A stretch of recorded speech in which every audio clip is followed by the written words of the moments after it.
just going to be like a little Q&A session.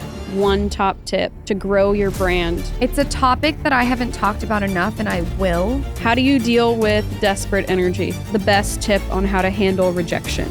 Obviously, everyone's going to learn something today, which is always the point. Get specific. I'm going to. I literally came out of the womb with this theory, and this has been life-changing. Oh my God.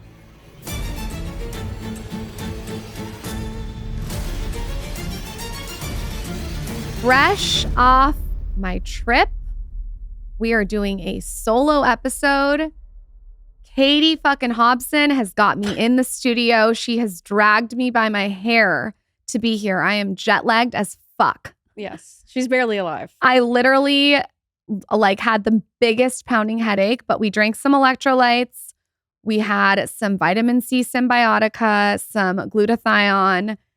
I did a workout and I'm here. I'm feeling okay now. Makeup, hair, nails, we're back. Yeah, we're back. I went through the car wash. Katie dragged me here and I am ready to do a solo episode. Solos are like becoming my favorite because I feel like I can really dive into the questions that you guys have and just make sure that I'm continuing to give you guys those tangible takeaways. And I'm just kicking Michael off the mic lately. Yeah, it's more fun without him. Sorry. Don't fire me. To give you guys a little bit of background, I have my assistant, Katie, here. She runs my entire life. Her Instagram is @HangryHobson. She has been on a lot of the solo episodes with me. And today she is asking a bunch of questions. She put this list together based on a bunch of your questions that you've asked. And it's just going to be like a little Q&A session. Yes, we've got all kinds of stuff. It's very random. All the things that people want to know, the, creepy stuff, like details, and then also some good takeaway things where obviously everyone's going to learn something today, which is always the point. So creepy questions. This is such a good time to do creepy questions because I'm a little hungover. She's Delulu. I'm in outer space. Yes. I'm maybe still drunk and I'm jet lagged. Yeah, this so is ask a perfect away. time. Ask me all the creepy questions. I love it. I love it. Okay, so kicking it off, very random, and then we'll get into some good stuff later. What is feeding your TikTok For You page right now? What is popping up that you are seeing over and over again? It's so funny because I just told you in the car that I feel the most anxious and depressed vibes. I don't feel like I have depression or anxiety, but I feel sort of low when I'm consuming too much content.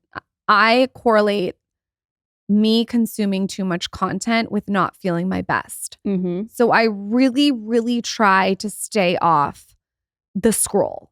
I mean, and the other day I was sat behind a guy and I was watching him just consume content. And I was sitting there for 2 hours watching him because I was behind him, just consume. He was zooming in. He's staring at a girl's ass. He's looking at some random fact. He's screenshotting a collage. And I just, to observe that was super interesting because we've all done it. I've done it. You get sucked in for 2 hours. And it was such a waste of time to observe. But at the same time, it was a shock to my system too, because it was I don't want to sit and waste 2 hours of my day on random shit that brings nothing to my life. Of course not. So I notice the more into social media I get and the longer I've been in this game, the less I want to consume. And I think we're going to go through a huge shift. I predict that in 2 years, people will be consciously taking time off their phone to protect their mental health. And I don't just mean with anxiety and depression. I just mean having peace of mind. It's not healthy for us to be staring at a screen when we should be outside being active or working on a project we're passionate about or being with our kids. It just really takes you out of the present moment. So that's such a not what you're looking for. No, but that's important. But so what's on my For You page is, yes, of course, I'm consuming content because I have to be aware of what's happening in the space. It's part of my job. But I'm being very specific of when I'm consuming that content. So one of my friends, Brent, who trains me, told me that he only consumes content when he's on the Stairmaster. And I thought that was genius. That's so smart. At least he's doing something that's really hard and he's rewarding himself with being on TikTok, but then he's not sitting for 2 hours just being a zombie to the content. Well, it's a good distraction. This is like not the question you asked. What's on my For You page is a lot of skin, tons of skin. In fact, a lot of like sheet masks, a lot of Jordan Peterson's on my For You page. Nice. A lot of investor tips, a lot of real estate tips. They're probably listening to me and Michael speak. Lake Como is all over my For You page.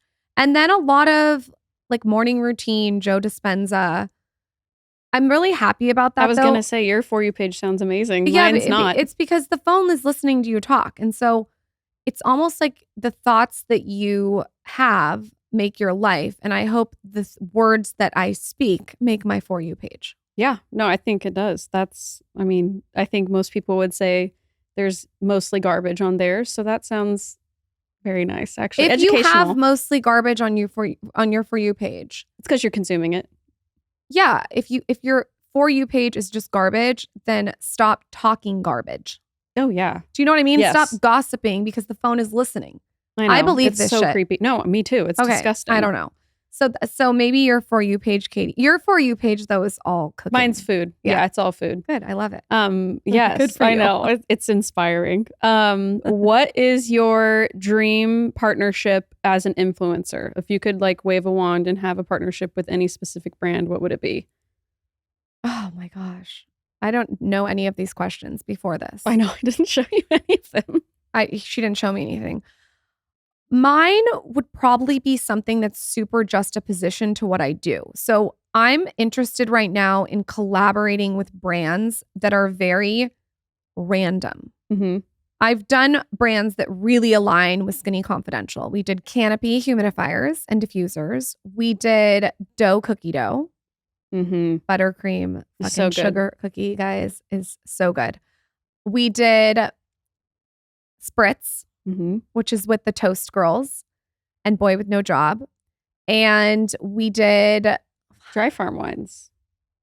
And we did Dry Farm Wines, which was like a giggle water box. And those were all so aligned with the Skinny Confidential, which I loved. So I feel like I've checked that box as a creator to collab with brands that have really aligned with my mission. I am now interested in working with brands that are so goddamn random. I mean, like Skinny Confidential times Dunkaroos. Oh, like something that you would just like never think. Mm-hmm. Well, I think it's good to make things unexpected.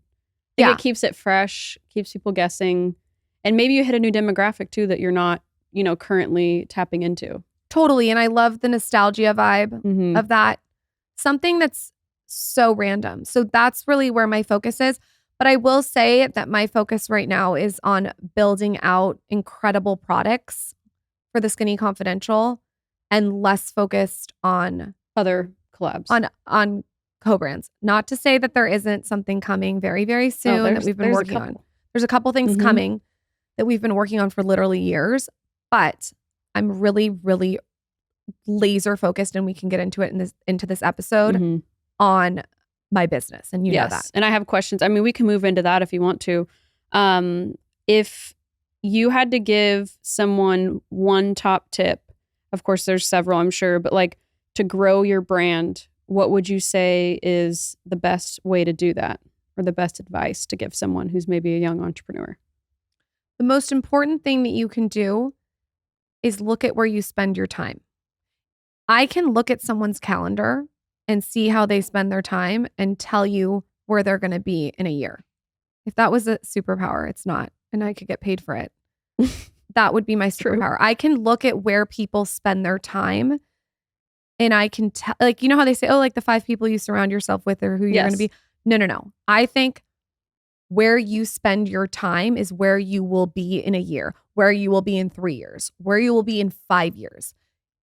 Evaluate where you spend your time. And the person that really taught me that is Rob Dyrdek. He is a master of time. And I think Katie, I'm going to toot your horn for a second. Katie's been so valuable to the business because she's constantly monitoring my time. And she even like today has this whole list of things that we can do better. We are constantly editing and refining where I spend my time and how I spend my time so I can show up in the most productive way. And I'm going to actually I'm going to hand the baton to you and let you speak on that about time because you're so in the calendar. Right. And I think if you can put a value, like not even necessarily monetary, but if you can like sit down and say like, hey, this is how much I would charge someone per hour.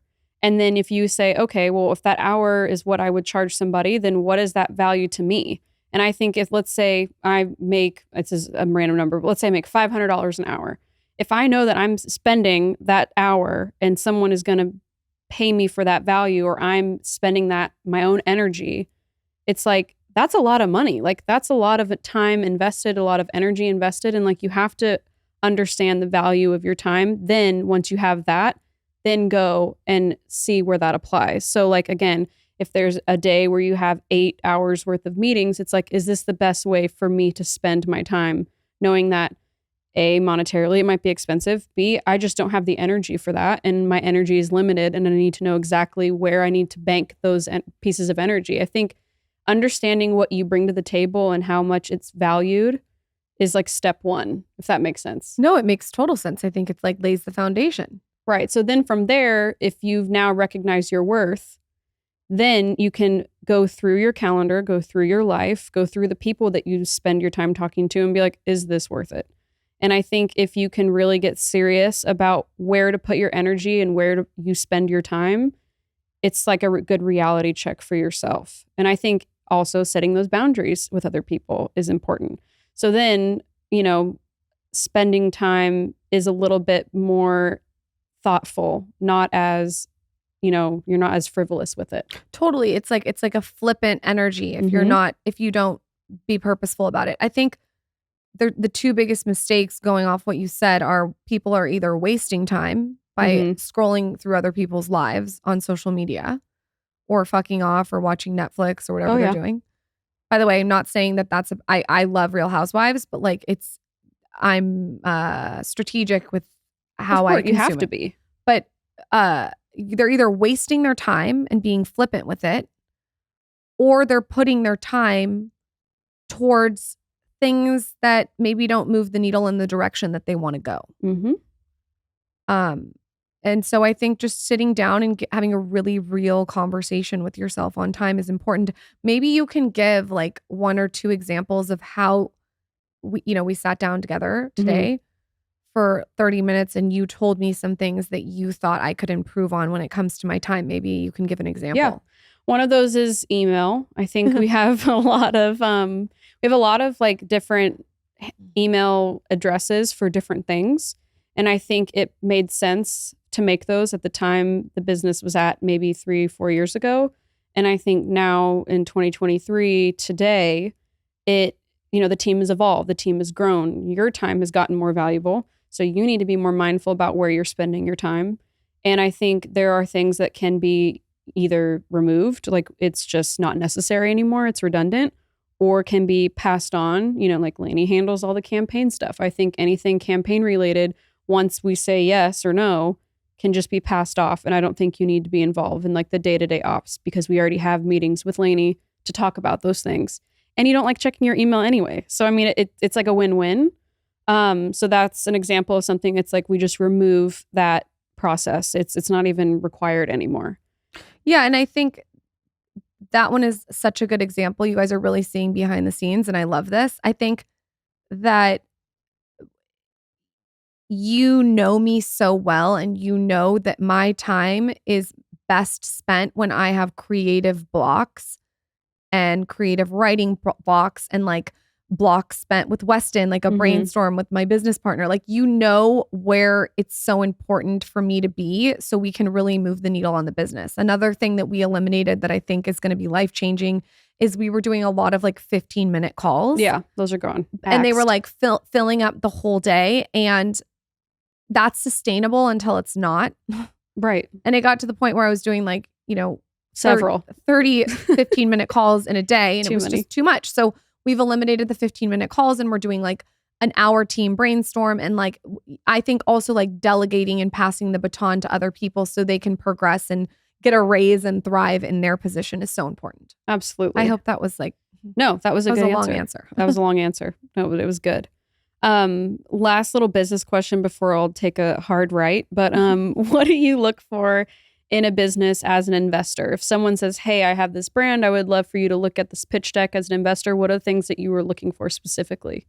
This episode of the Skinny Confidential Him and Her Show is brought to you by the House of Chanel. Chanel introduces a new generation of sustainably developed skincare concentrated with the extraordinary anti-aging properties of the red camellia flower. Numéro 1 de Chanel harnesses the powers of this uniquely resilient ingredient to address the 5 signs of aging and support skin's vitality. The complexion appears younger, smoother, radiant, and revitalized. Numéro 1 de Chanel, beauty ahead of time. To learn more about the line, visit chanel.com. Michael and I have invested in a lot of different brands. It's something that we haven't really talked about on the podcast, but we will do an episode on investing. I sort of like fell into it because I started to be presented with all these opportunities to get equity in companies because of, what I do. Mm-hmm. And I started to actually want equity, but I also wanted to put my own money in if I really believed in the brand. And I think what I've realized as an investor is you have to keep it church and state. So if I am getting equity in a brand to do posts, that's different than me investing my own money. Sure. So I've made the mistake of not getting equity and just investing, and then the brand will come to me and want me to do all these posts. But what I say now is, if I'm investing my money, why would I then go do tons and tons of posts for free? Yeah. That's different. So That's I look a wash. I look at myself as an entrepreneur, but there's also an influencer aspect to me as an investor. So if you want to utilize me as an influencer, that is different than me spending my money to invest. 100%. So it's two separate things. So what do I look for? I look for someone that understands that first and foremost, because if you don't understand that I don't want to invest a bunch of money and then go do a bunch of work, that's going to be a no for me. Yes. I'm not investing to do more work. No. Sure, I'll promote the brand because I believe in it so much that I'm investing in it, but I'm not going to be given like this scope of work to go then do all this work. So first and foremost, it's got to be someone who really understands the difference between an influencer and an investor. Okay? That's so important. The second thing is I look for, they say bet on the jockey. Who is the person that's running the business, right? So I want someone who is incredibly creative and understands marketing, but I also want to know who's running the business. Right. Two-pronged approach of who the jockey is. Maybe there's two. I also think it's so important, if you want to take people's money, that you are able to articulate and communicate what your mission is as a brand quickly and efficiently. If I get on an investor call and it takes you 30 minutes to explain what you're doing, that's a huge red flag. Yeah. I'm obsessed when someone gives me a pitch tied in a pink bow. And I mean yes. I can tell you what the Skinny Confidential is in 1 minute and you will understand. An elevator pitch almost. Yeah, I can't do 30 minute, it's overwhelming. How is that going to be pushed out into the world to a customer? Right? If it takes you 30 minutes to explain to me what your brand is, that's a problem. I also think a 75-page, this is like we're getting really micro. Pitch deck that's good. To me is way overkill. Like when I went out to get investors, my pitch deck is very clean. It's to the point. It's constantly edited down. And then I look, what is the product? What is your unique perspective in the market? Are you disrupting a category?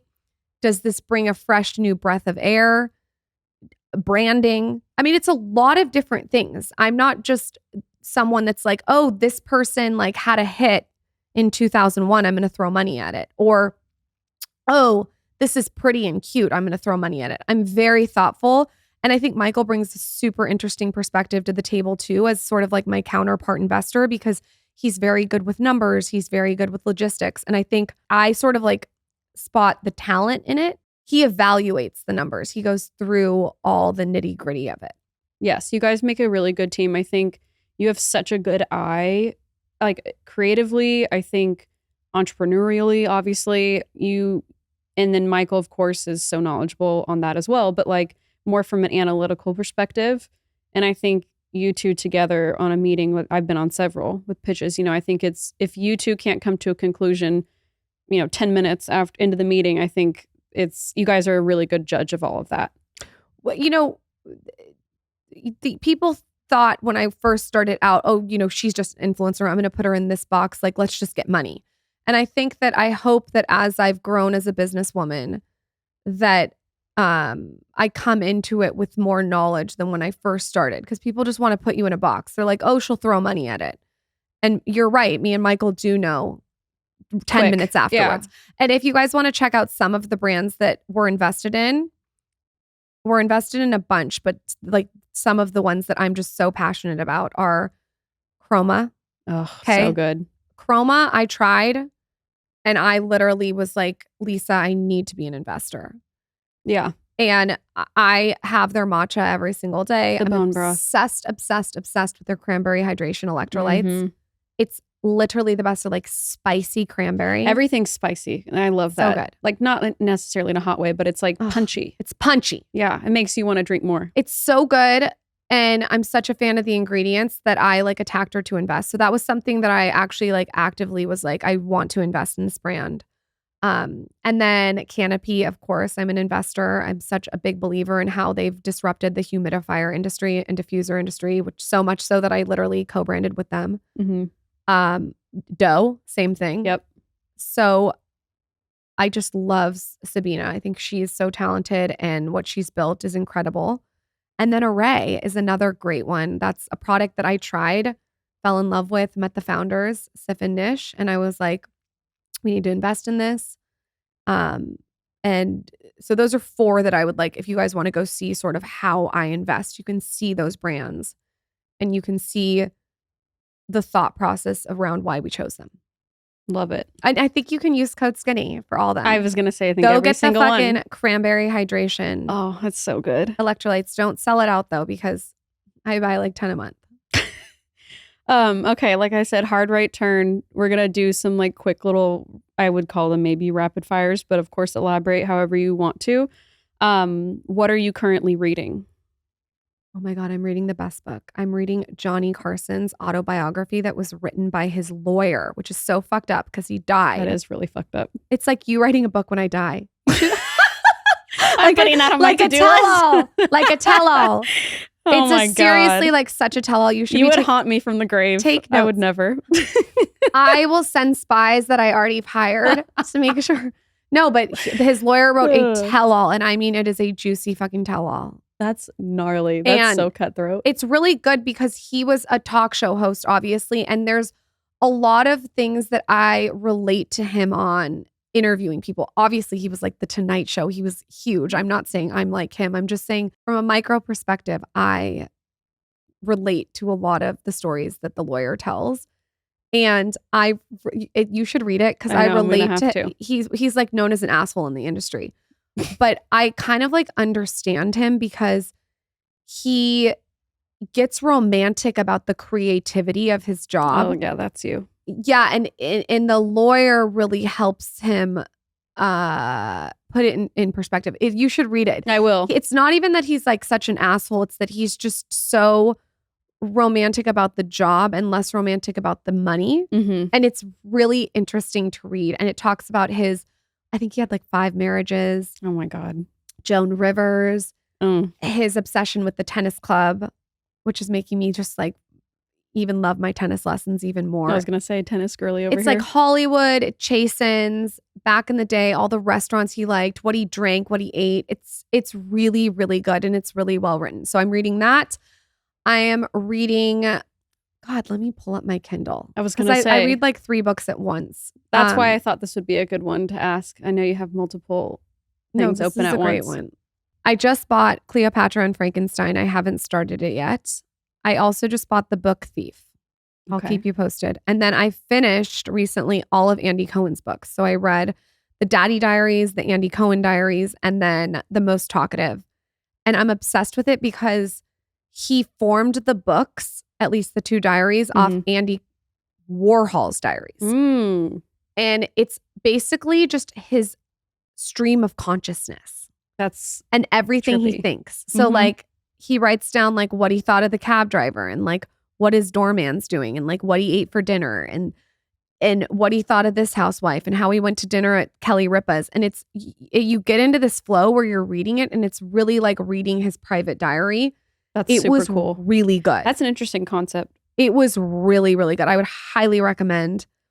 And then the other book that I just finished that I loved that I highly recommend is called My Story by Marilyn Monroe. And it's so good because it's her writing it. And I'm not going to give away what happens in the middle, but it's wild. Go Okay. read it.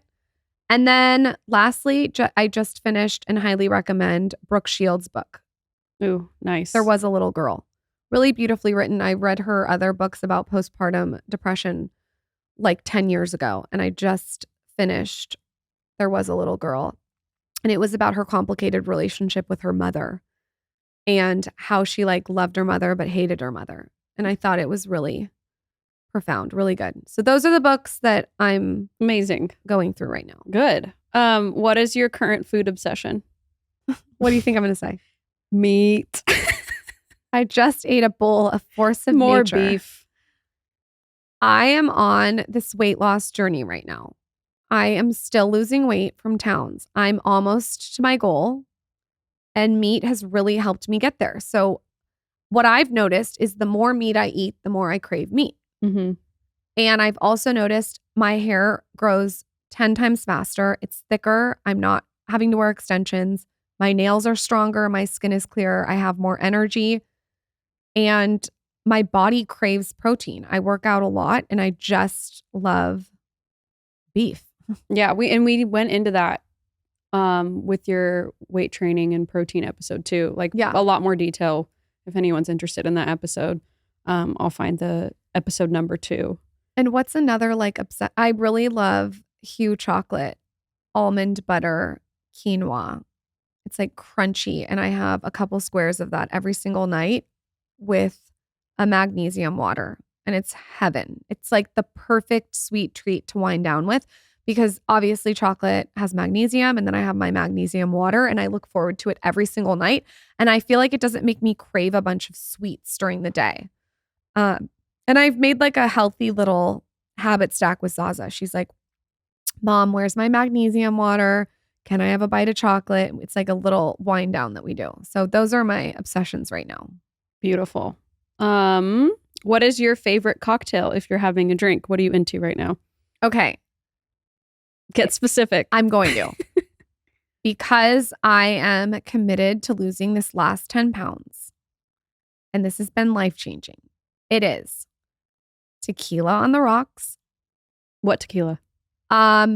Casamigos, like Fortaleza. I'm not too picky, just like a good tequila. Okay. I'm not psycho about that. I like it in a tall glass with lots of rocks.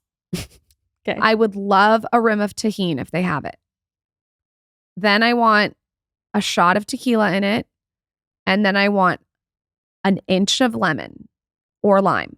Juice. Yes. I switch it up. Sometimes it's lemon tequila. Sometimes it's lime. Topped with Perrier. Ooh. It could be Pellegrino too. It has to be Pellegrino or Perrier because Topo Chico has so much bad shit in it that I've read about. Don't tell me that. And also soda water from the gun is not good. But here's the deal. Because the Pellegrino or the Perrier is in it, it makes you not that hungover because you're getting all that water. And it's like really great sparkling. Mm-hmm. It has a little Minerals. sodium in it. Yeah, minerals. Mm-hmm. So then you've got the inch of lemon or lime, which is alkalizing in the system. Strategic. And it kind of tastes like a margarita. Yeah. And people are like, oh, it's a ranch water. I was going to say, or a ranch water. It kind of is, but it's like a bougie ranch water because you got the half rim of tahini. Mm-hmm. You have the good sparkling water. I actually ask if we're going to get so detailed. Do it. This is how I order it. I think I've done it with you before. Go ahead. May I please? Do it. May I please have a tall glass filled with ice with a shot of Casamigos. And then I would love a rim of tahini if you have it. And then a side bottle of Perrier or Pellegrino. Easy.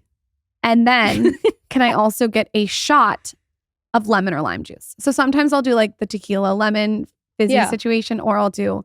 That's not very difficult though. It's not difficult, and it's actually just like a 3-parter. It's the tequila on the rocks in a tall glass with a rim of tahini, and then a shot of lemon or lime juice, and then the Perrier. Yeah. So it's like I'm ordering my water, I'm ordering the shot.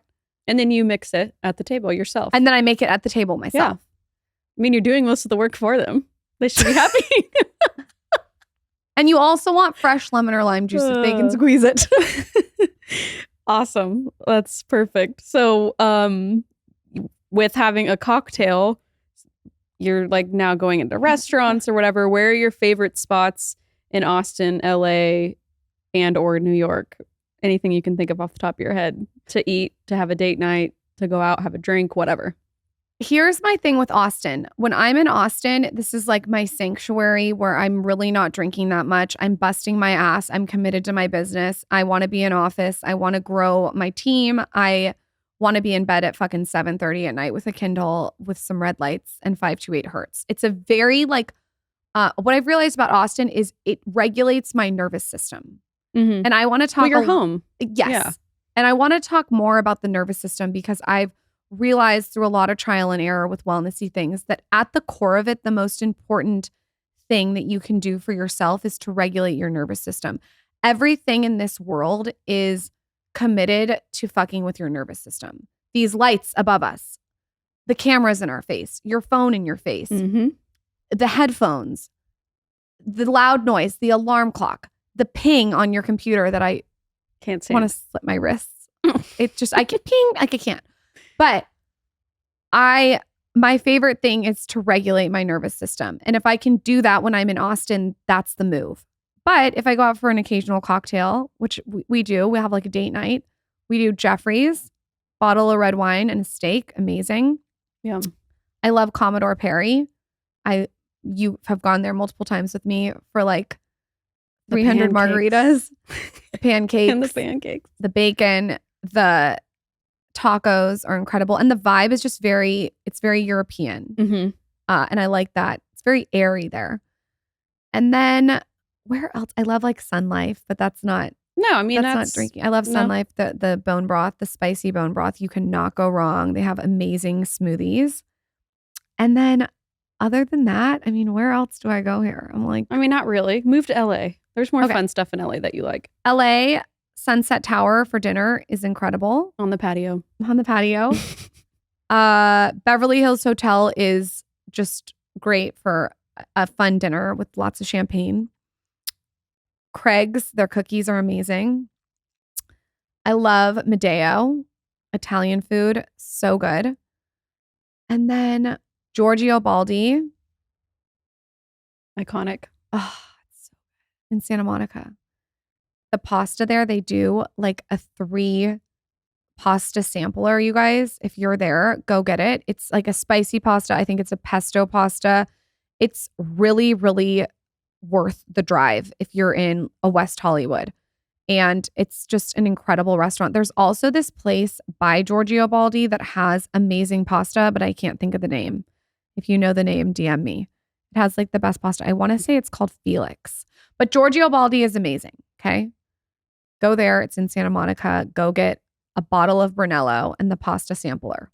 And then New York, there's so many good restaurants in New York. I feel like you can't go wrong. I love the King Cole Bar. They make like an insane Bloody Mary.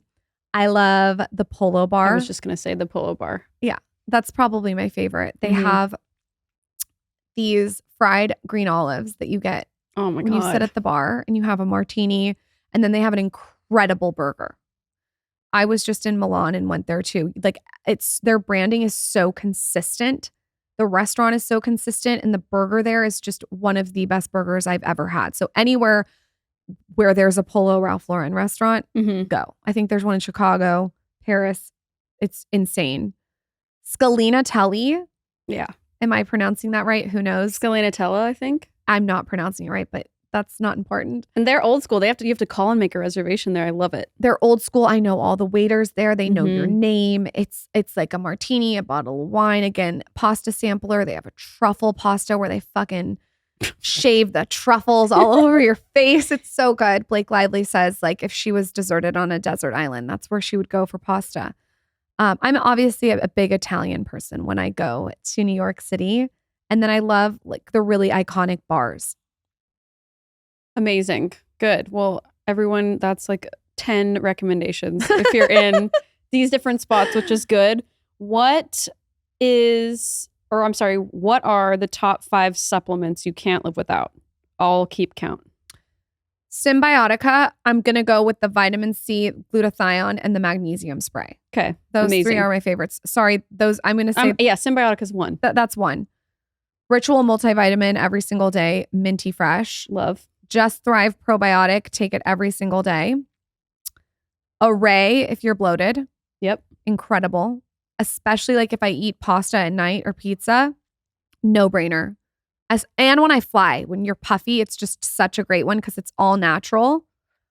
And then number 5 is going to be Kion Aminos. The mango flavor, I do a scoop every single day in my water, and then I'll do a scoop of creatine in it too.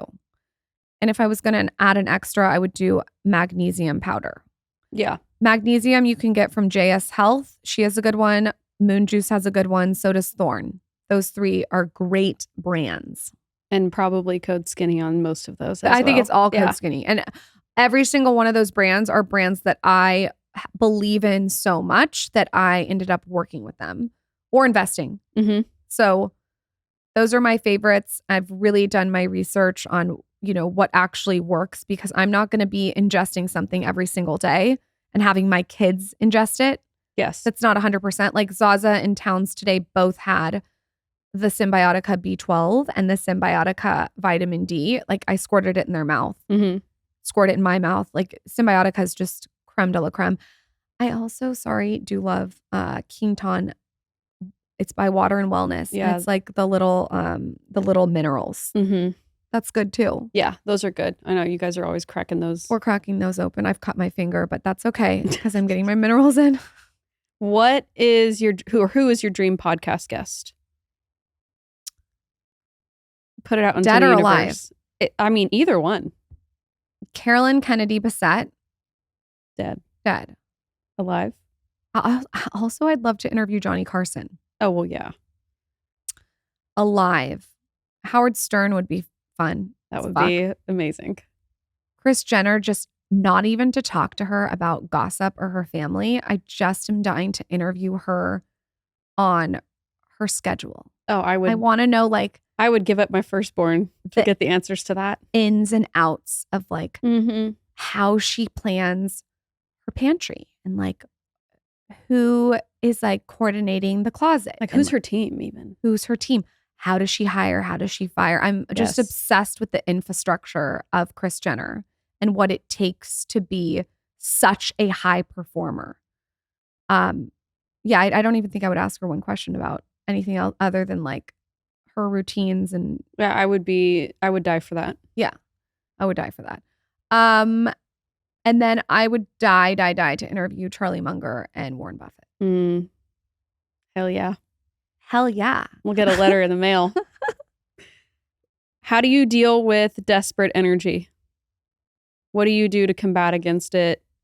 People sending it your way? I have a really, really strong opinion on desperate energy. I was saving this for the middle. It's a topic that I haven't talked about enough, and I will. I have a whole thesis on it.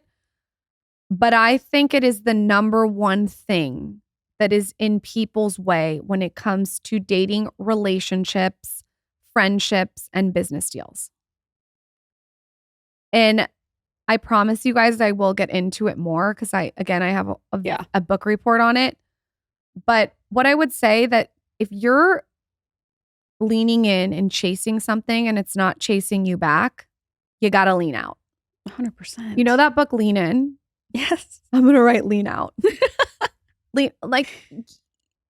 My thing is a person that wants to be with you will chase you, not the other way around. And if you're constantly giving off a smell, it's a smell. And everyone knows what I'm talking about, of desperation, it will turn people off. Yeah. And so I think there's a way to come to the table, even in a business deal, where it's like, I have my leverage, you have your leverage. We're going to come together and we're going to create something amazing, but we don't need each other. Right. And guess what? I don't want to need anyone. I don't want to need my husband. And I want to remind him of this. To this day, we are married for a bazillion years. I constantly am still reminding him. At Michael Bostic. Yeah, like he still needs to be chasing me. I still want to be pursued. And I think that when you put that energy out there, people feel it. It's like a vibration. So what do you do to like deflect? I think what you do is you focus on yourself and you focus on your own confidence and your own self-worth and your own purpose. And you build a really strong foundation so you don't need anyone to get to the next level. Mm-hmm. Of course, like it's great to collaborate and it's great to work together and network. But when people feel that you need something from them, it's fatiguing. It's a turnoff. It's not who you want to be around. Even in a friendship. Like if I have friends that are texting me over and over and over, question mark, it's like, it's too much. I think get busy, get a hobby. Well, that was what I was going to say is if you're being desperate, maybe you're not busy enough. And I think that putting that desperate energy towards something else might be beneficial. Like do some research. By the way, this is not learn something. I'm not like making fun of people. This is something that literally anyone could stop right this minute. Oh yeah. Stop writing 40-page emails. That's desperate. And replying 15 times in a week if you haven't gotten a response. Yeah, just stop invading people's personal space. Sometimes I send a text and I don't get a text back from someone for a month. And that's okay because I've infringed on their time so they can respond on their own time. Mm-hmm. I don't take it personally. And I just think if we could get to a space where we're so comfortable in our own skin and so confident in ourselves, then we don't really need anyone but ourselves. And that energy is what attracts. Sure. Well, and you can't rely on people either. It's like, I think eventually you have to stand alone because people do come and go, like, in business, in relationships, in friendships, and everywhere. And I think if you're not confident and you're not strong enough to be singular and you've relied on other people, then you're going to be in some trouble. You're 100% right. People come and go and you can't rely on other people to do it for you. And you really have to find self-assurance.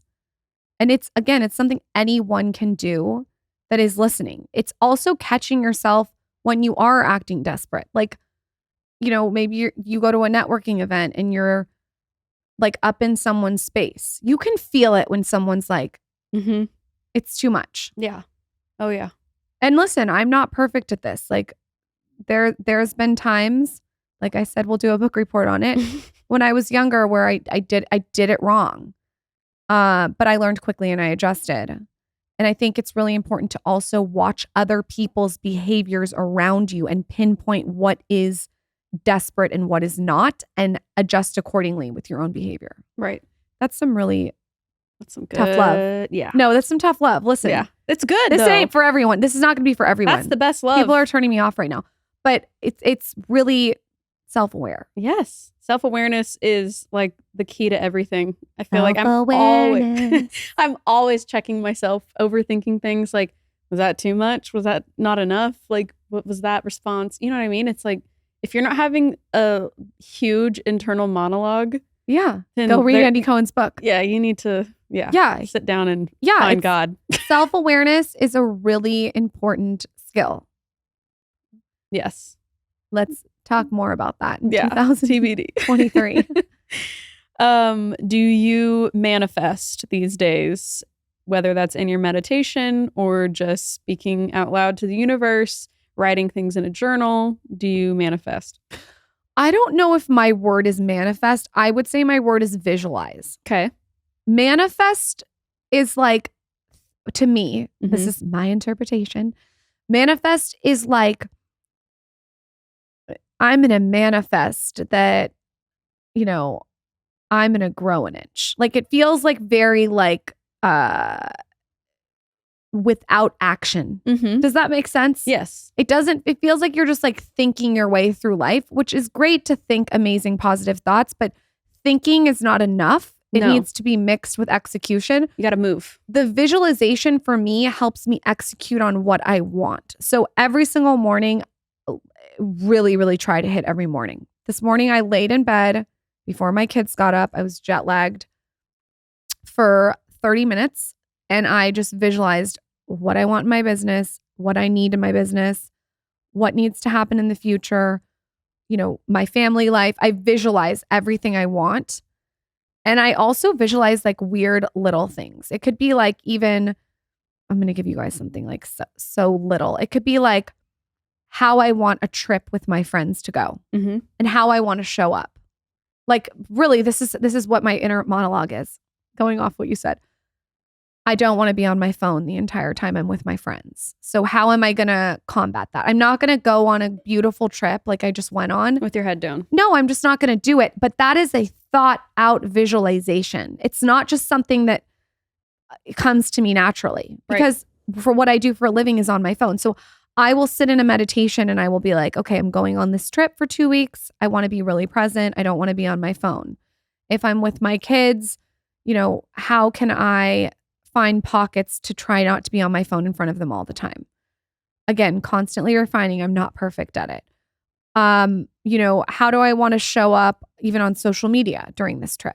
Am I, you know, taking some days off? I'm just very thought out and visualizing how my future looks. And so I don't know if that's manifesting. I think it's a form of it. I mean, Yeah. you're setting your intentions. Yeah. And I think that is what manifesting is. So yes, I think that's a different, you know, realm of manifesting. But A manifestation Everyone visualization. yeah, everyone always wants to talk about manifesting, you know. But yes, action is needed. Action is needed. And then yeah, the visualization is really important. And then as far as manifesting, I'm always writing down on big poster boards Yes. and my notes app where I need to be. Like this is a really good tip that Michael taught me. I have every single month lined up for the next 3 years in my notes app. And under each month is a goal I want to hit. So like, you know, it could be a goal that's like, it could be a stupid goal, like a little goal. But each month is a goal and I can go in and check off when I hit the goals. That's cool. It's really helped because it's putting the little tiny things down and making it digestible with the months. Does that make sense? Yes. So it's like January 2023, I want to write a book proposal. Right.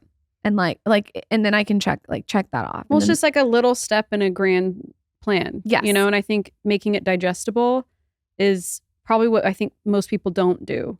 Where people get very ambitious and they make, you know, 15 things by this deadline.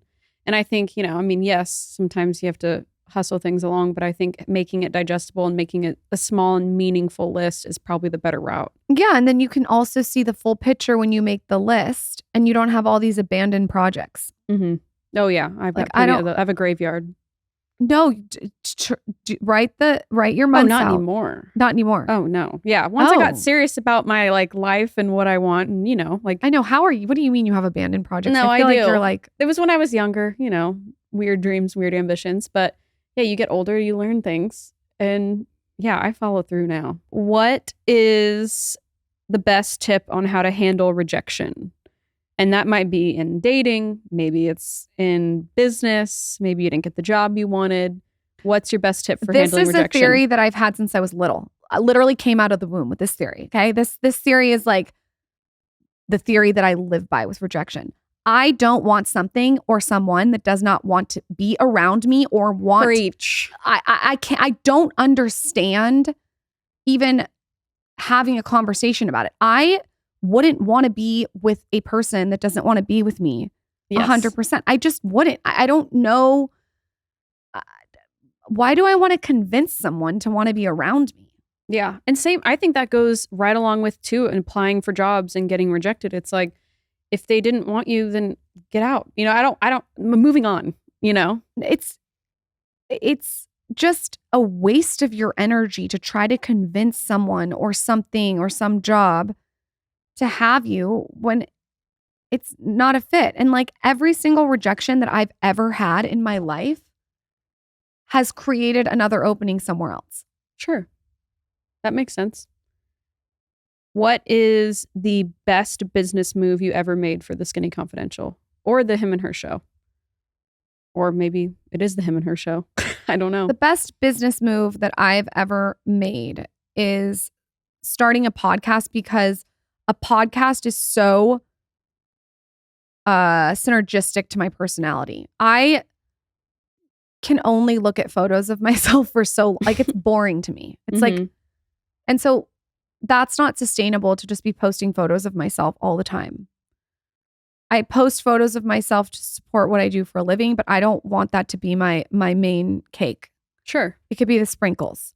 So starting a podcast to talk on a mic, I'm an oversharer. I love interviewing people. It just feels very much me. So the podcast is like really been a great move for the brand, but also I just love the intimacy in the audience's ear. It feels very connected now when I run into someone who listens to the show, because I get to know all about them when I run into them. And it's like almost like we've like skipped the formalities. Yes. You feel like you know each other almost. Yeah.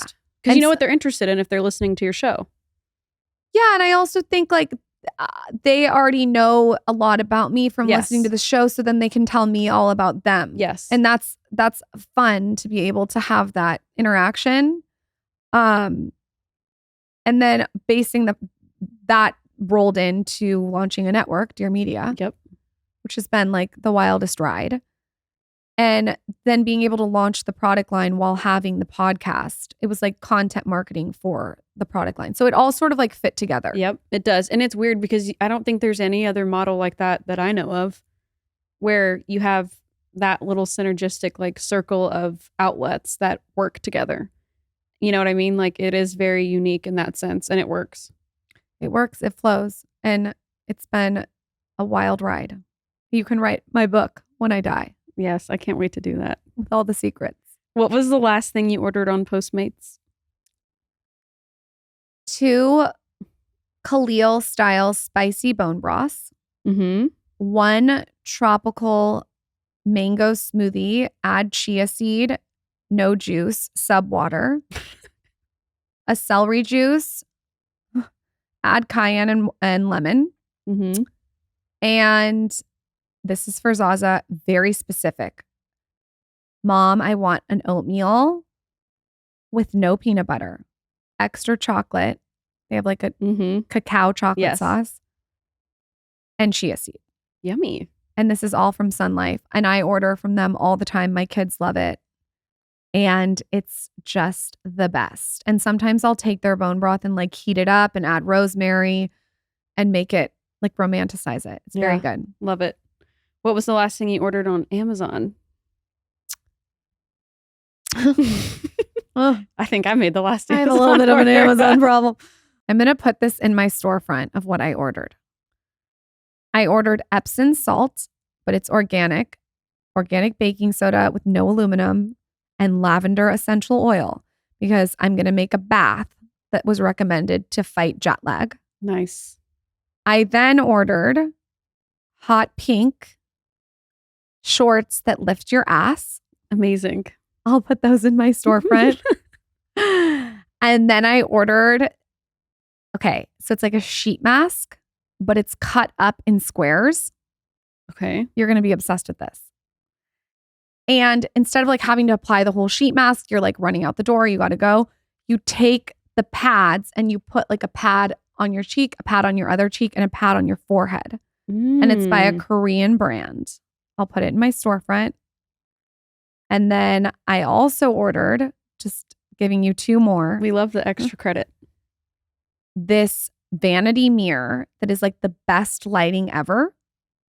And you can put it on your vanity or your desk. I'm going to put it on my desk in my office. Got it. So you have like amazing light, but the mirror stands up so it's not falling. and you just have perfect light.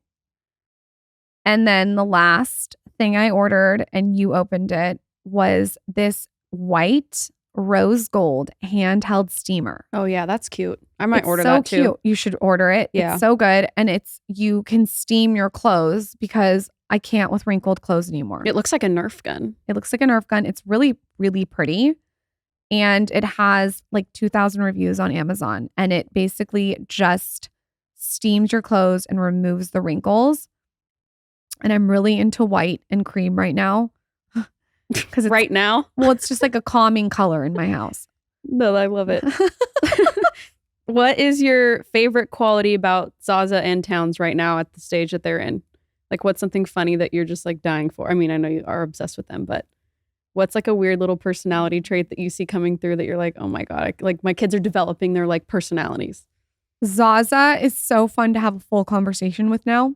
Mm-hmm. And we make up songs. Like we have made up songs that we made up. Like they're not based on anything. They're literally made up. And she will sing me back the made up song. And then I'll sing a song. And then she'll like sing another lyric that she made up. So we have like made up songs. And that's Cute. really fun. And her personality is just so bossy, but like Mhm. cute bossy. Yes.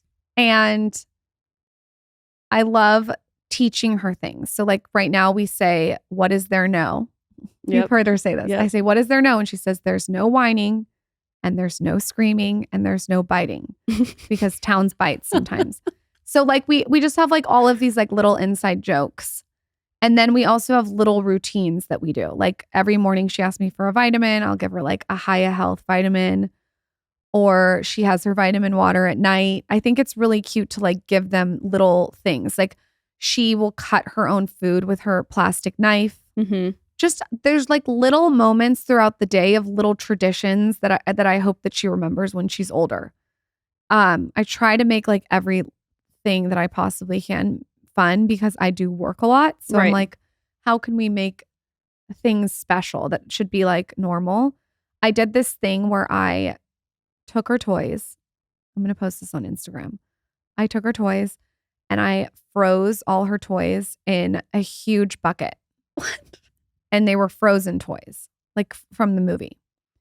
And so the next morning I woke up and I was like, Elsa froze your toys. Oh my God. She And I probably bought her like freaked. a tool set the night before. And so I said, okay, let's go outside and chisel these. chisel the toys. I'm crying because it's like anything to distract them. Oh my God. So for like 20 minutes, she's like chopping away. I put the Elsa Frozen song on. It's like chopping her ice. And she's chopping her ice and getting the toys out. That's And probably more exciting than Santa Claus. it took 30 minutes. It was so, and then she has like brand new Elsa figurines within. Yep. So I Oh my found that on God. TikTok to do. That's genius. Yeah, that was really fun. It's not my idea. I found it on TikTok. But so just like the routines and little rituals, I love. Towns is an absolute savage. My favorite thing with Towns right now is I say besito, which means kiss in Spanish. And he gives me a kiss and then claps for himself. Mm-hmm. And he's repeating words. So like I'll be like, thank you. And he'll say, thank you. He said your name today. Yes, he did. Yeah, like a he's- lot, like 150 times. It was so cute. He is hanging from the goddamn ceiling. It is like so different having a boy than a girl. He really is like everywhere into everything, hitting like anything down that he broke my candle. Like it's just like very heavy energy. It's Mhm. lumbering like Michael. And then I like to walk with him in the morning if I can. And that's like a special time. Those are my cute. standouts. They're getting so big. It's crazy. I know. Again, not so much of a hard left turn, but what's your best or your favorite quality about Michael? As a father, as a husband, as a businessman, whatever comes to mind. Michael is the most capable person I've ever met in my entire life. And that is by far, hands down, he has more capability than anyone I've ever seen. And that is, I realized I didn't know that marrying him. I've realized it as I've been married to him, that he is so capable in a bad situation, a good situation, in planning a trip, in doing things for his family. Like he will kill the tiger. He will bring it back. He will skin it. He will fillet it. He will cook it and he will have it on the table. And I don't Mhm. mean like actually cook. I mean like he's just capable. And I think that's such a sexy quality. It's a good one. I mean, you get to just kind of kick back sometimes and let him drive, you know? His side of the street is so clean, you could eat it. It's so pristine. And then he will come over and clean my side of the street and Zaza and Town's side of the street and like be looking for the next street to clean. He's so capable. I mean, his mom is half Japanese, and I think she really instilled that in him. I think that quality is a great quality to instill in your kids. He's very resourceful. But yeah, he gets shit done. And Katie and Michael got together in their little huddle, teamed up, and they basically like sequestered, is that the right word? Me to a random office in the middle of nowhere in Austin to get my global entry renewed or some shit. I don't even know what you guys were doing. TSA pre-check. Okay, whatever. And I didn't even know what I was doing. Michael's grabbing my thumb to put my thumbprint on and like helping me sign my signature. And like, that is Michael Bostic. And he's like dragging me to get his to-do list done. So it can make his life easier ultimately because he doesn't want to wait in a line. Yes, that was strategic. We ambushed you on that one, but it works. Just get in the car. You know, I love it. Well, to round everything out, I feel like this is a great one to end on. I know you're gonna answer this perfectly, and it's gonna translate to more than just what the topic is, but how do you get out of a creative rut? If you're feeling like you're just not getting it, you're not connecting to your creativity, what do you do to kind of combat that and get out of that funk? I am in a creative rut all the time. There's this misconception that I think creative people are always creative. I'm in a creative rut all the time. I get burnt out. I get tired. And how I get out of it is very, very simple. It's putting one foot in front of the other. And instead of looking at the whole pie, looking at the piece of the pie one by one. So let's say I wake up. I'm completely overwhelmed. I have 5,000 things to do. The last fucking thing I'm going to do is check my text messages because that's going to put me on a spiral. The first thing I'm going to do is meditate. Smart. Okay. I'm not going to get on the roller coaster yet. So first I'm going to meditate. Then I'm going to make the bed. Then I'm going to get my lemon water. I'm going to open the shades. I'm going to move my body. I'm going to brush my teeth. I'm going to clean my space. So see what I did there? Instead of, let me give you the other thing I could do. Waking up, leaning into the stress, yelling at Michael, getting on my phone, reacting to everyone, laying in bed, scrolling on Instagram, freaking out, not making my bed, not moving my body, not drinking water, not opening the shades. And looking at that blue light. Looking at the blue light. And I'm sitting in bed on my phone like a nutcase.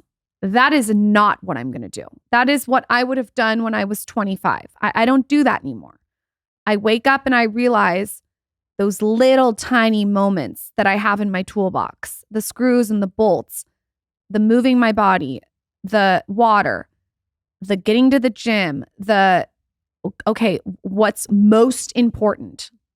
Using my planner that I have, the prompt that I have in that planner, you guys, that I have on the Skinny Confidential, that prompt helps me when I'm in any kind of rut because it's like, okay, it's one page.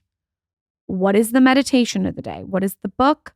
What are the 3 most important things? What is my to-do list? Get it out in my brain on the page.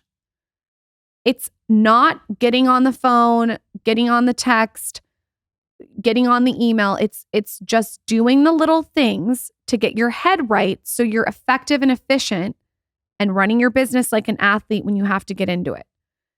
If I were to wake up and just sit in bed and scroll my phone and freak out and be depressed and talk about how I'm in a creative rut, that is not productive.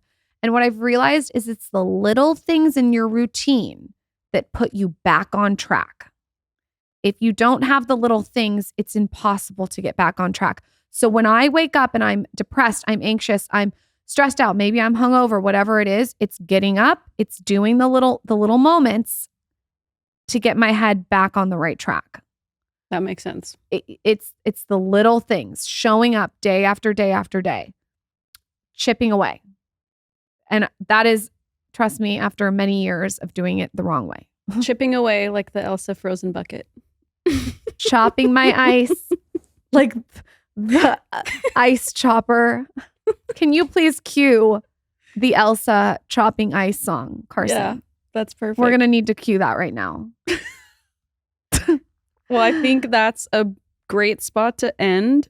You guys always come through with some great questions. I feel like that was very well-rounded. We not can too do a creepy, part right? 2. I love creepy questions. Creepy questions part 2. Let me know on my latest Instagram post at Lauryn Bostic. I will send 3 of you that send a creepy question in the planner. The planner's so good. It's on shopskinnyconfidential.com. And Katie, where can everyone find you? At Hangry Hobson. Don't stay out of her DMs. Drop in. Support Katie. Also, if you liked this episode, you can go listen to my other solo episodes with Katie. We've done 3 so far. We did one on habit stacking. We did one on my weight loss postpartum journey. And then we did this one, the Q&A. And then recently I recorded one on leveling up. So if you liked the energy of this episode and you want to take it to the next level in any area of your life, search the Skinny Confidential Leveling Up. Katie, thanks for coming. Carson, again, cue that chopping ice, and I will post Zaza's moment on Instagram. Yeah, I'm going to go chop some ice. See ya.